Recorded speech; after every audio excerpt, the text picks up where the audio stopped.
Recognizing that people can be so smart they appear stupid is an essential philosophical insight at the base of enlightened centrism. It's how we fight back against the epistemological fascists who elevate logic and reason to the highest place in the value hierarchy, and who worship at the tyrannical altar of what is called propositional knowing. So the kind of knowing we're most familiar with and our culture is very fixated on is propositional knowing. This is knowing that something is the case. This is knowing that cats are mammals, knowing that 2 + 2 = 4. There's propositional knowing. This is what we are most familiar with. In fact, it's almost has a tyrannical status. And the problem with our culture is we are up here at the abstract level of saying this is all what knowing is, and everything below it is left out of the picture. Yet everything below it, especially the deeper you go, is where all the coupling that makes cognition come into existence is actually to be found. And so at the bottom of a linguistic structure,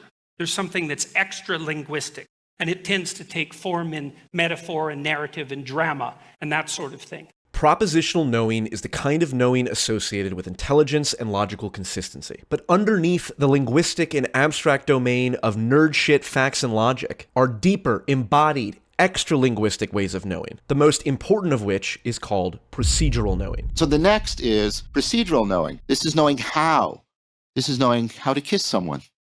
This is knowing how to kick a ball. This is knowing how to swim. And this doesn't result in beliefs, right? This results in skills. And skills aren't true or false. Tim, do you know how to swim? I do. Right. Now, is swimming true or false right now?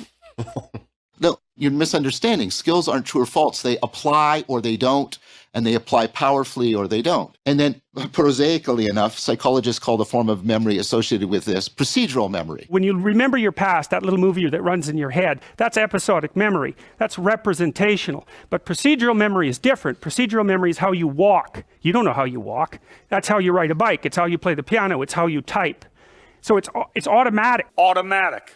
Still is. It's built into the nerves that innervate your musculature, and they're completely separate memory systems. When it comes to winning the great meme wars, the war of ideas raging in our culture, you are useless if you cannot understand the difference between being logical and being socially skilled, having the procedural knowledge of how to make use of what the kids call riz. Why are there some people who suck, who you don't like? They're not interesting. They're not fun to be around. They say nothing that is of any interest. There are other people who say absolutely nothing and everybody loves them. Why is this?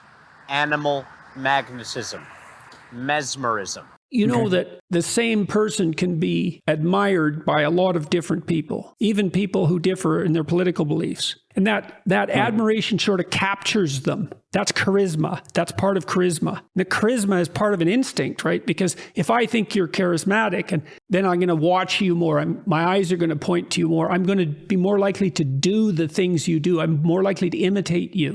Why do all these right-wingers gesticulate and talk like Donald Trump? Why do all these online politics nerds stream video games and debate like Destiny? It's because Trump and Destiny are very good at operating beyond the domain of propositional knowing. They possess a great deal of charisma, and that charisma causes those who admire them to consciously or unconsciously imitate not just their beliefs, but often their mannerisms. For those of you who've watched this channel and a fair amount of Jordan Peterson, you may have noticed I often adopt phrases and mannerisms very similar to Hair Doctor because I, consciously and unconsciously, I guess, admire his ability to communicate ideas. How much do you follow Jordan B. Peterson, out of curiosity? I almost just said a second ago, you must watch a lot of Peterson, almost like your cadence and the way that you say Is these it? things Is it obvious? Peterson-like, yes. It's almost impossible to overstate the importance that imitation plays in belief formation. Most of the beliefs you have are not yours because you arrived at them through experiential or empirical analysis. Most of the beliefs you have are the result of imitating people who you regard as having admirable qualities, like being intellectually gifted experts, socially aware comedians, or just all-around good, decent people. Imitation is an instinct grounded in procedural knowing, which is why social animals and infants who are incapable of propositional knowing are able to and must imitate others around them in order to develop cognitively.